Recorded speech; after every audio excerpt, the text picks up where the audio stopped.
Sexual harassment prevention. Employer requirements.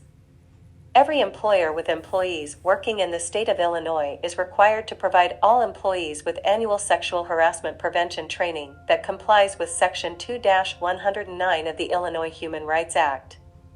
All employees, regardless of their status, for example, short-term, part-time, or intern, must be trained. Sexual harassment is prohibited in Illinois. Under the Illinois Human Rights Act, 775 ILCS Article 5 Section 2-102 Paragraph D, it is a civil rights violation for any employer, employee, agent of any employer, employment agency, or labor organization to engage in sexual harassment. What will be covered? Section 1, an explanation of sexual harassment consistent with the Illinois Human Rights Act. Section 2, examples of conduct that constitutes unlawful sexual harassment. Section 3, a summary of federal and state statutory provisions concerning sexual harassment, including remedies available to victims. And Section 4, responsibilities of employers in the prevention, investigation, and corrective measures of sexual harassment. Section 1. What is sexual harassment? The definition for sexual harassment is found in 775 ILCS Article 5 Section 2-101 Paragraph E of the Illinois Human Rights Act and in the Equal Employment Opportunity Commission's Code of Federal Regulations, Title 29 Part 1604 Section 11. Sexual harassment means any unwelcome sexual advances or requests for sexual favors or any conduct of a sexual nature when submission to such conduct is made either explicitly or implicitly a term of condition of an individual's employment. Submission to or rejection of such conduct by an individual is used as a basis for employment decisions affecting such individual.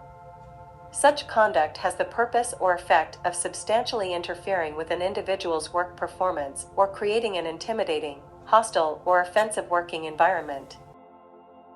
Sexual harassment can occur in a variety of circumstances. The victim as well as the perpetrator may be a woman or a man. The victim does not have to be of the opposite sex. The perpetrator can be the victim's supervisor, an agent of the employer, a supervisor in another area, a coworker, or a non-employee. The victim does not have to be the person harassed, but could be anyone affected by the offensive conduct. The perpetrator's conduct must be unwelcome. Types of sexual harassment. Quid pro quo. Means this for that. It involves expressed or implied demands for sexual favors in exchange for some benefit, for example, a pay raise or promotion, or to avoid some detriment, for example, a demotion or termination, in the workplace. Perpetrated by someone who is in a position of power or authority over another, for example, a manager and/or supervisor over a subordinate. Hostile work environment. Arises when speech or conduct is so severe and pervasive that it creates an intimidating or demeaning environment or situation that negatively affects a person's job performance. Can be perpetrated by anyone in the work environment, for example, a supervisor, peer, subordinate, vendor, customer, or contractor. Not as easy to recognize because a comment or occurrence may not be severe. Demeaning behavior may occur that is not based on sex, or there may be long periods between offensive incidents. Unwelcome behavior.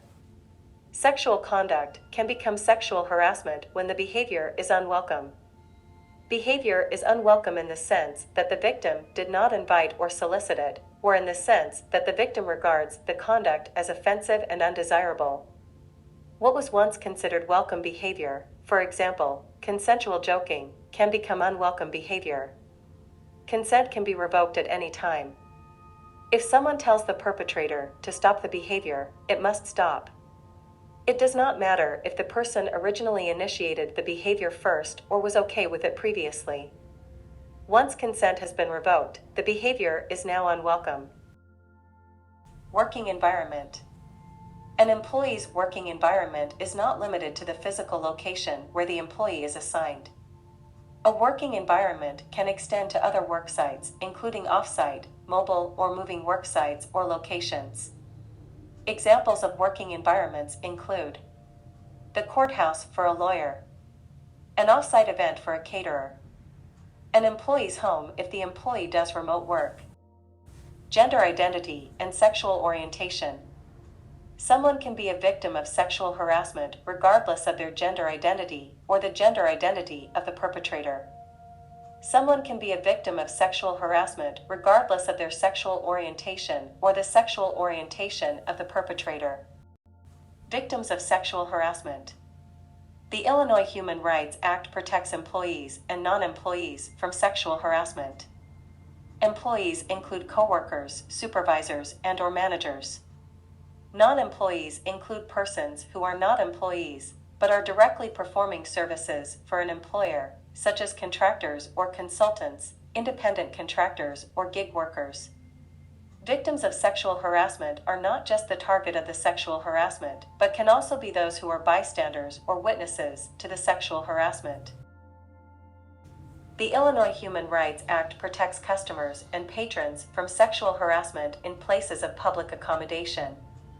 Examples of places of public accommodation include stores, theaters, hospitals, hotels, museums, restaurants, or health clubs. Employers that are also places of public accommodation are responsible for sexual harassment of customers or patrons when perpetrated by their employees or non-employees. Perpetrators of sexual harassment.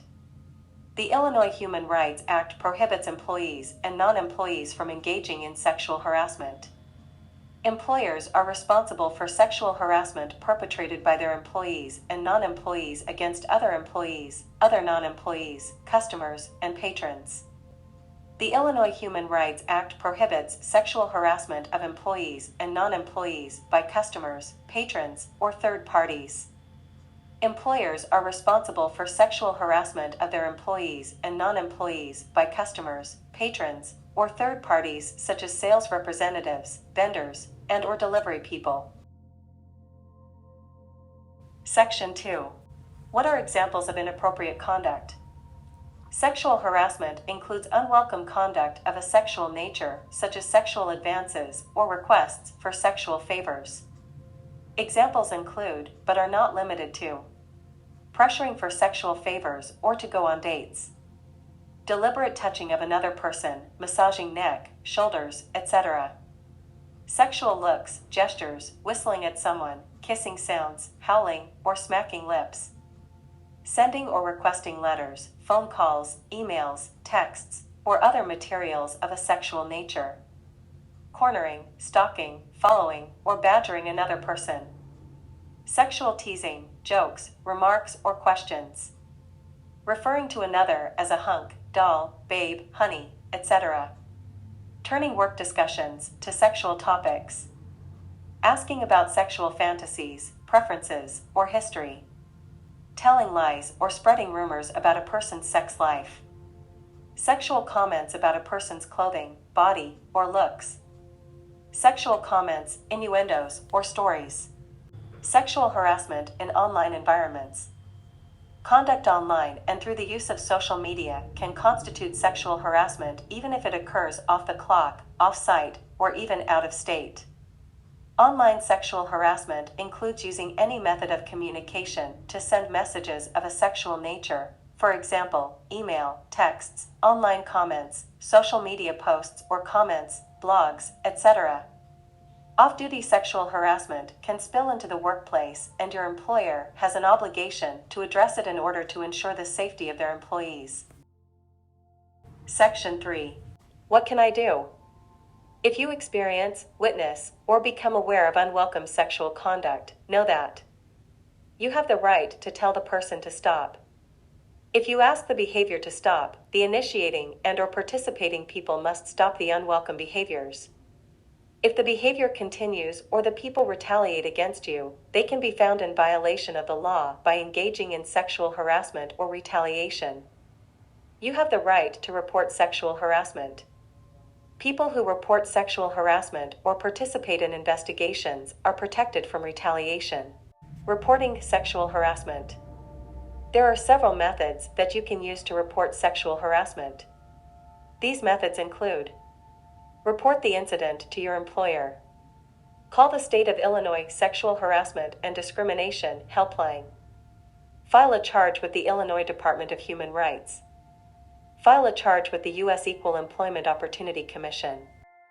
Reporting sexual harassment to an employer. At Monarch Manufacturing Incorporated, there are several people you can report an incident to: your supervisor or any member of management that you trust. Supervisors and members of management are responsible for knowing the employer's internal complaint investigation process. Human Resources. Human Resources will work with management to investigate and resolve sexual harassment complaints. Anonymous Reporting Line. If you are uncomfortable reporting an incident directly to your supervisor or to Human Resources, you are able to use the company reporting line. This method of reporting is found on Bamboo HR under Company Links. Illinois Sexual Harassment and Discrimination Helpline. Phone number 1-877-236-7703. Website www.illinois.gov/sexualharassment. All calls are confidential and can be made anonymously. Helpline representatives will help callers navigate their reporting options and can share information related to counseling, legal assistance, and frequently asked questions. Illinois Department of Human Rights. Phone number 1-800-662-3942. Website www.illinois.gov/dhr. Complainants, victims of sexual harassment, may file a charge at any time within 300 days of the incident or incidents. The Illinois Department of Human Rights has jurisdiction to investigate any employer who has one or more employees. In order to start the process, you must submit a complainant information sheet to the Illinois Department of Human Rights. Remedies available under the Illinois Human Rights Act. Once the Illinois Department of Human Rights completes their investigation, the complainant employee may file a lawsuit in civil court or may file a complaint with the Illinois Human Rights Commission if the Illinois Department of Human Rights found substantial evidence of a violation.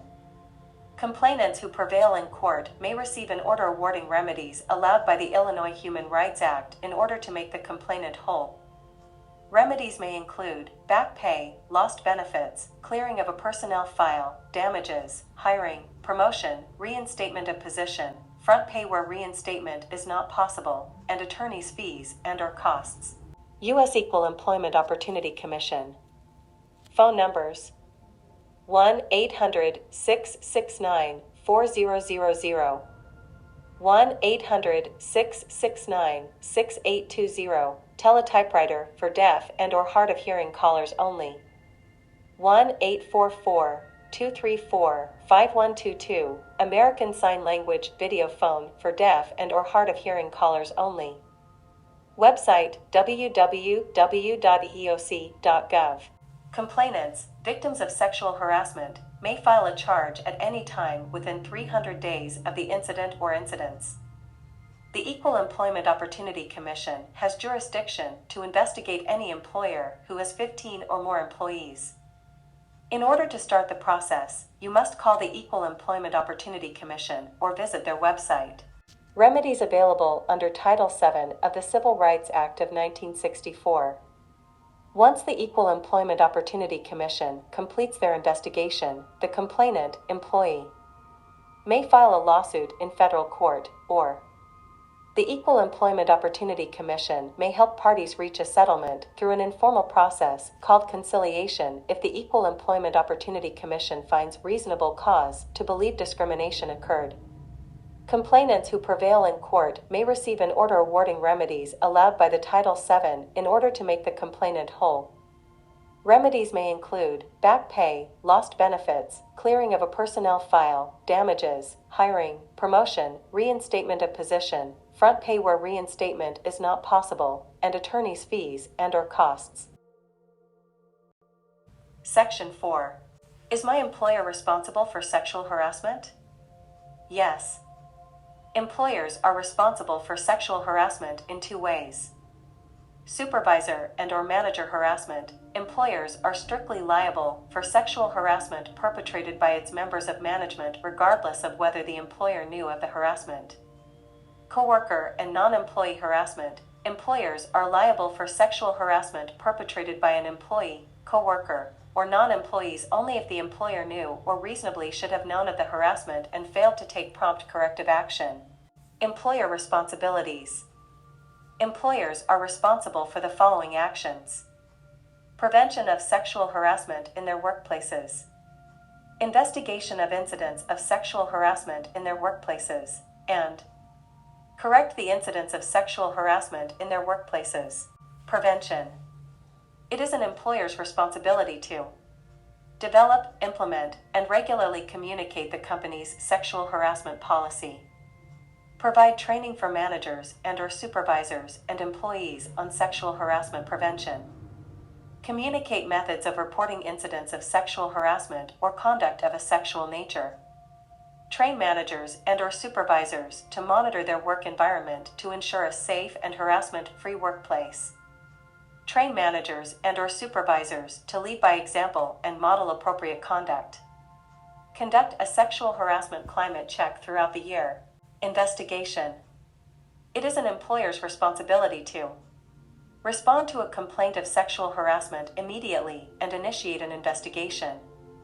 Interview the complainant, victim, and take reasonable actions to protect the victim from further sexual harassment or retaliation during the investigation process.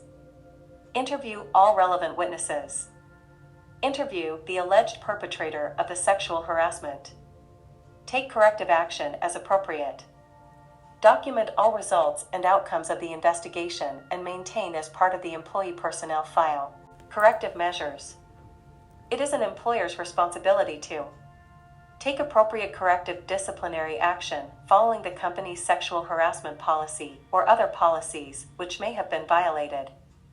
This action may include termination.